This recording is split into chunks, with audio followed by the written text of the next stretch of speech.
अरे दोस्तों, आप सभी कैसे? फिल्म की शुरुआत क्रिमिनोलॉजी के छात्रों के साथ एक विशाल जंगल के बीच में एक टेस्ला बोट में एक नदी के साथ होती है। द्वीप पर बिखरे हुए निकायों को जानबूझकर छात्रों के लिए इस तरह से रखा गया था। एक नस्ल की गंध, जैसा कि मृत पशु निकायों की उपस्थिति से देखा जा सकता है। टीम जेल की बस में जाती है और जैसा कि बताया गया है कि इंटर्नशिप कार्यक्रम के तहत शवों को अध्ययन के लिए प्रदर्शित किया जा रहा है। प्रोफेसर गलती से जंग लगे तेल के ड्रम को छू लेता है, लेकिन ऑफिसर ओल्ड द्वारा आश्वस्त किया जाता है, जो दावा करता है कि सब कुछ अच्छी तरह से धोया गया है। वह यह भी कहता है कि यह एक प्रशिक्षण शिविर और वैज्ञानिक रिट्रीट जैसा लगेगा। प्रोफेसर को उसकी बातों की परवाह नहीं है, लेकिन वह चिंतित है कि वहां पूरी तरह से सन्नाटा है। वह कहता है कि वह किसी भी वन्य जीवन को नहीं सुन सकता है, लेकिन ऑफिसर ओल्ड को परवाह नहीं है। अब टीम अपने ड्राइवर बियर्डो से जेल की गाड़ी चलाने के अपने अनुभव के बारे में पूछती है। यह पता चलता है कि बियर्डो एक पूर्व अपराधी है, लेकिन वह टीम को सुनसान सड़क पर ले जाना जारी रखता है। जेल की बस आखिरकार ऑफिसर ओल्ड और प्रोफेसर के पास पहुंचती है और फिर बियर्डो अपनी बदबूदार दाढ़ी के साथ उनसे मिलने आता है। हालांकि प्रोफेसर उसे अनदेखा करता है और उसे अपनी दाढ़ी के साथ दूर जाने के लिए कहता है। फिर वह टीम को एक प्रेजेंटेशन देता है और समझाता है कि उन्हें दो समूहों में विभाजित होना होगा ताकि वे नकली शवों की जांच कर सकें।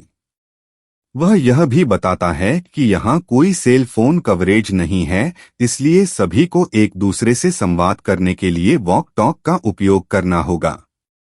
यदि शिक्षक पूछता है कि क्या किसी के पास कोई प्रश्न है, लेकिन कोई भी उत्तर नहीं देता है क्योंकि वे उसे डराने वाला पाते हैं, तो बियर्डो लड़कों को चिकन मांस को भंडारण कक्ष में नहीं ले जाने के लिए कहता है, इसलिए वे आगे बढ़ जाते हैं। बियर्डो भंडारण कक्ष के अंदर कुछ उपकरण रखता है और धूम्रपान विराम लेता है, हालांकि वह यह नहीं देखता है कि कुछ एसिड वॉक वार्ता के बगल में गिर गया है और वे इससे पहले कि बियर्डो कुछ कर पाता, वे क्षतिग्रस्त हो जाते हैं।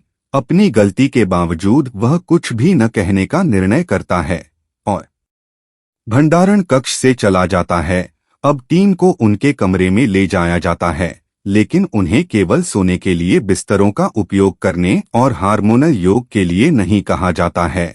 छात्रों को चिंता होती है जब प्रोफेसर कहते हैं कि यदि उनमें एक से अधिक व्यक्ति होंगे तो बिस्तर टूट जाएंगे, लेकिन इससे भी बदतर यह है कि मेगन को अपने बिस्तर के ऊपर एक दांतेदार चूहा दिखाई देता है जो उसके अपने शरीर की गंध से कहीं अधिक बदबूदार है। टीम को एक कंकाल भी मिलता है जिसे बिल्ली माना जाता है, लेकिन उन्हें इसकी परवाह नहीं है। प्रोफेसर ने हर जगह कैमरे लगा दिए और समूह को एक बैठक के लिए बुलाता है। वह समझाता है कि समूहों को काम पर लग जाना चाहिए और किसी को भी रेडियो पर कोई व्यक्तिगत संपर्क नहीं करना है। प्रोफेसर का कहना है कि समूह अलग अलग क्षेत्रों की खोज करेंगे और यह एक कठिन यात्रा होगी क्योंकि एक फोरेंसिक वैज्ञानिक का जीवन आसान नहीं। बियर्डो डिनर के लिए मीट काटना शुरू करता है। जोश एक स्कूल बस के नीचे एक लाश देखता है और उसे डर लगता है, लेकिन पैट्रिक उसे बताता है कि उसे मांसपेशियां रखने वाले काउबॉय की तरह व्यवहार करना चाहिए। शिक्षक देखता है कि डैनियल और लैरी कार के ट्रंक के अंदर एक और लाश पाते हैं। लाश कीड़ों से भरी हुई है, लेकिन दोनों इसके बारे में निरीक्षण करना शुरू करते हैं। शिक्षक रेडियो पर कहता है कि सूरज 3 घंटे में ढल जाएगा, इसलिए उन्हें जल्दी करने की जरूरत है। फिर वह मेगन और केट को देखता है जो दोनों एक कीचड़ भरे शरीर का निरीक्षण कर रही हैं। शिक्षक अचानक रेडियो पर उसे आश्चर्यचकित करता है, जिससे मेगन परेशान हो जाती है। इस बीच बियर्डो अपना विच्छेदित मांस तैयार करता है, लेकिन उसे कुछ संदिग्ध दिखाई देने लगता है क्योंकि उसकी मुर्गियां वहां नहीं हैं जहां उसने उन्हें छोड़ा था। वह शिक्षक के पास जाता है और बताता है कि उसकी 2 मुर्गियां गायब हैं। शिक्षक के पास उसकी बकवास सुनने का समय नहीं है, इसलिए वह उसे अपना बदबूदार मुंह बंद रखने के लिए कहता है, जबकि जोश और पैट्रिक बस के नीचे शव की जांच जारी रखते हैं। बियर्डो पेशाब करने के लिए एक सुनसान जगह पर जाता है, लेकिन एक लाश देखता है और डर के मारे भाग जाता है। मेगन और केट में और उन्हें बताता है कि उसने क्या देखा, हालांकि वे उसे गंभीरता से नहीं लेते हैं, और जब वह उस शरीर को देखता है जिसका वे अध्ययन कर रहे हैं तो उसे बुरा लगता है। साथ ही लड़कियों को शिक्षक द्वारा बाधित किया जाता है, जो उन्हें तीसरे पक्ष के साथ बातचीत नहीं करने के लिए कहता है। बियर्डो को छोड़ने का आदेश दिया जाता है, लेकिन वह उन्हें अतिरिक्त शरीर को देखने के लिए ले जाने पर जोर देता है। केट उसके साथ जाने के लिए सहमत होती है और वास्तव में उसे पता चलता है कि वह सच कह रहा है। उसने शिक्षक को इसके बारे में सूचित किया, लेकिन वह कहता है कि यहाँ किसी अन्य शरीर का होना असंभव है। केट को मेगन के पास वापस जाने का निर्देश दिया जाता है, लेकिन बियर्डो गंजे शरीर को हिलते हुए देखता है और वह एक मुर्गे की तरह घबरा जाता है और केट को इसके बारे में बताता है। वह उसका उपहास करती है और चली जाती है, लेकिन शरीर एक सड़ते हुए ज़ोंबी को प्रकट करने के लिए जागता है। डैनियल और लैरी को ऐसा लगता है कि उनके आसपास कोई है और लैरी चिंतित है, लेकिन डैनियल उसे अब विचलित नहीं होने के लिए कहता है। केट और मेगन अपनी जांच जारी रखते हैं, लेकिन तभी एसिड दुर्घटना के कारण वॉक टॉक्स काम करना बंद कर देता है। केट को संदेह होने लगता है कि उसने जो मृत शरीर देखा उसके कारण कुछ अजीब है, लेकिन मेगन उसे घबराने के लिए नहीं कहती है, क्योंकि उसे अपने लिए काम करने के लिए इस मंच की आवश्यकता है। बियर्डो डैनियल और लैरी से टकराता है, लेकिन वे उसे दूर जाने के लिए कहते हैं क्योंकि वह उस जगह को दूषित कर सकता है।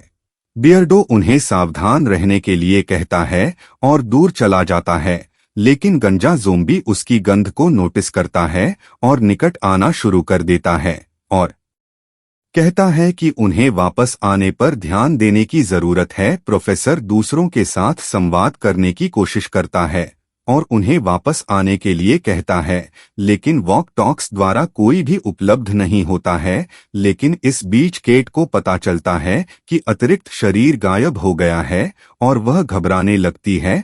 जब वह गंजे ज़ोंबी को देखती है तो यह और भी बदतर हो जाता है, इसलिए वह भाग जाती है। एक तनावपूर्ण पीछा शुरू होता है, लेकिन केट बड़ी कांटों से भरी कुछ शाखाओं के बीच में फंस जाती है। ज़ोंबी शाखाओं के बीच संघर्ष करता है और उस तक पहुंचने में सफल हो जाता है। इसके बाद जो होता है वह वास्तव में एक डरावना शो होता है, क्योंकि ज़ोंबी केट के शरीर को खा जाता है, जिससे वह दर्द से चीखती है और यहाँ तक कि उसकी एक आंख में एक बड़ा कांटा चुभ जाता है। उसी समय जोश चीख सुनता है और अपने चारों ओर किसी को दौड़ते हुए देखता है। उसे लगता है कि कुछ संदिग्ध है और पैट्रिक के साथ उसकी बहस होती है। जब वह भाग जाता है, डरा हुआ पैट्रिक उसका पीछा करता है और फिर मेगन केट प्रोफेसर से मिलता है और उसे बताता है कि यह जगह भूतों से नहीं बल्कि घिनौने ज़ोंबी से भरी हुई है। वह आगे कहता है कि यह द्वीप बीमार सैन्य प्रयोगों के लिए एक अवैध क्षेत्र हो सकता है। प्रोफेसर को बस लगता है कि बियर्डो मतिभ्रम कर रहा है, इसलिए वह उसे डांटता है और कहता है कि उसे जांच करने की जरूरत है कि वॉक टॉक्स का क्या हुआ।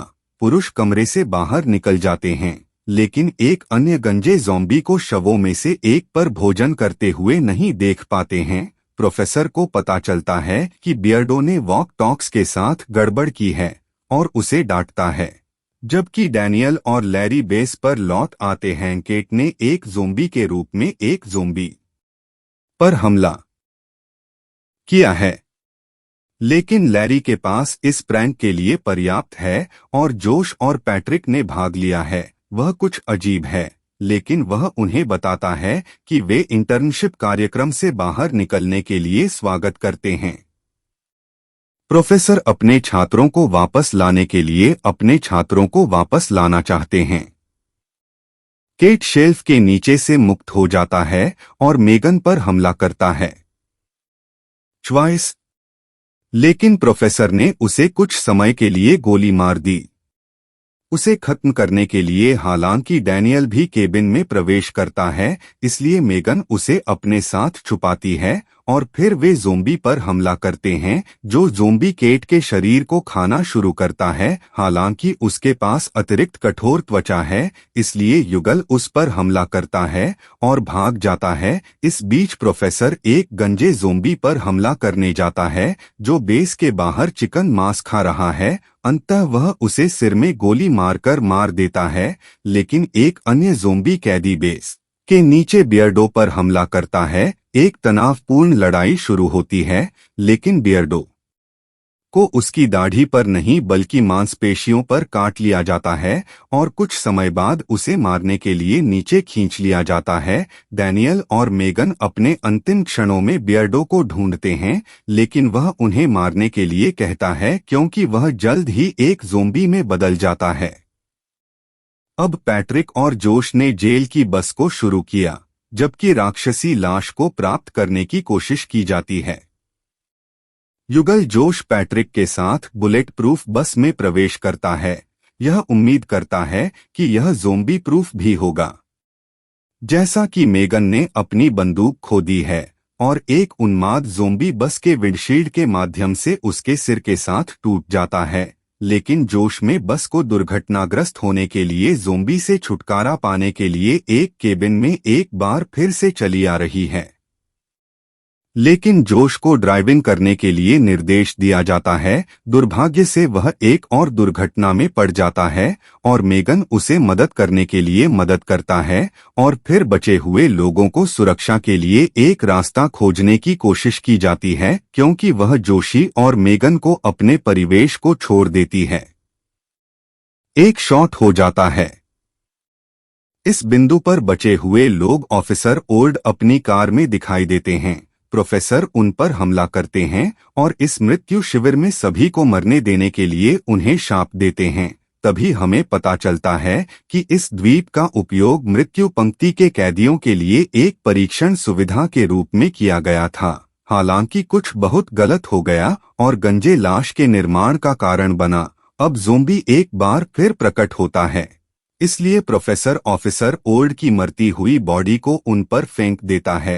फिर वह बचे हुए लोगों के साथ कार में बैठ जाता है, लेकिन इसे शुरू नहीं कर सकता क्योंकि चाबियां बाहर हैं। एक क्रूर अनुक्रम का पालन होता है जहां गंजा ज़ोंबी अधिकारी बूढ़ा है और फिल्म उसके द्वारा अपना ध्यान बचे लोगों पर केंद्रित करने के साथ समाप्त होती है।